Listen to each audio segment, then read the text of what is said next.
নমস্কার বন্ধুরা, আজকে আমি নিয়ে এসেছি যারা ডাল খেতে পছন্দ করে না তারা যদি এইভাবে ডালের বড়া করে তরকারি করেন তো খেতে খুবই টেস্টি হয়, ভালোও লাগে। একঘেয়েমি ডাল খেয়ে খেয়ে যখন ভালো লাগে না তখন এইভাবে যদি করা যায় খুব ভালো লাগে। প্রথমে আমি ডালটা ভিজিয়ে রেখেছিলাম প্রায় 2 ঘন্টা মতন। ডালটা ভালো করে ধুয়ে নিচ্ছি। ডালটা ধোয়ালে একটা পেস্ট বানাবো। ডালটা পেস্ট করা হয়ে গেছে, তেল গরম হয়ে গেছে। এবার একে একে আমি ডালের বড়া করে ডালের তেলের মধ্যে দিয়ে দিলাম।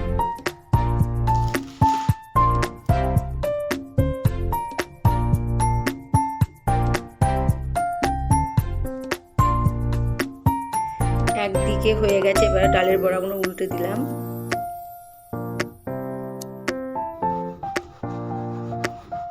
একটু লাল লাল করে ভাজবো, লাল লাল করে ভাজলে বেশ খেতে ভালো লাগে। ডালের বড়াগুলো হয়ে গেছে, সব তুলে নিলাম। লম্বা লম্বা করে আলু কেটে নিয়েছি, এবার আলুগুলো ভাজার জন্য সব দিয়ে দিলাম। এখন বেশ নতুন আলু উঠেছে, বেশ ভালো লাগছে। নতুন আলু দিয়ে যে কোনো তরকারি করে খেতে বেশ ভালো লাগছে। একটুখানি নুন, একটুখানি হলুদ দিয়ে দিলাম।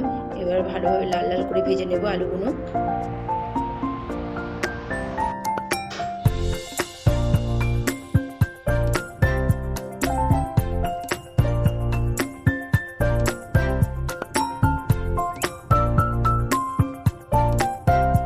পেঁয়াজ লাল লাল করে ভাজা হয়ে গেছে, এবার আদা রসুন জিরে বাটা দিয়ে দিলাম। এবার মশলাটাকে ভালো করে কষিয়ে নেব। মশলাটা যতক্ষণ কষাবো বেশ ভালোভাবেই কষাতে হবে। এবার কড়াইশুঁটি টমেটো দিয়ে দিলাম। মশলা যত ভাজা যায় তত টেস্ট হয়, একটু কাঁচা গন্ধ যেন না বেরোয় এমন করে ভাজতে হবে। পরিমাণ মতো নুন, অল্প একটু হলুদ দিয়ে দিলাম। এবার আবার ভালো করে আবার মশলাটাকে ভেজে নেব।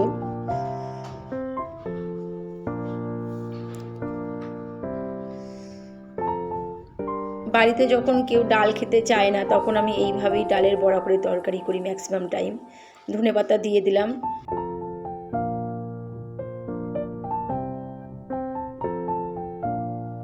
মশলা ভাজা হয়ে গেছে, এবার আলু ভাজাগুলো সব দিয়ে দিচ্ছি। এবার একসঙ্গে আবার ভালো করে ভেজে নেব।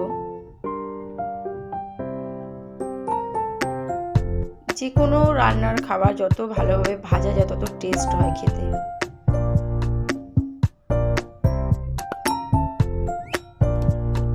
পরিমাণ মতন জল দিয়ে দেব।